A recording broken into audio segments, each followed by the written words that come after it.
তো এটা হচ্ছে সকালকার মেলার দৃশ্য।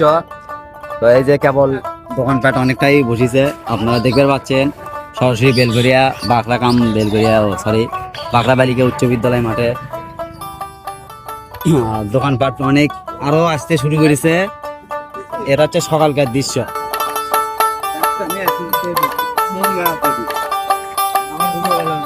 না না না, বলতে আমাদের বড় ভাই মামুন ভাই, আমাদের বড় ভাই। এটা হচ্ছে আচারের দোকান, দেখতে পাচ্ছেন প্রায় 20 থেকে 25 প্রজাতির আমের আচার আছে এটা।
पांडे जी का बेटा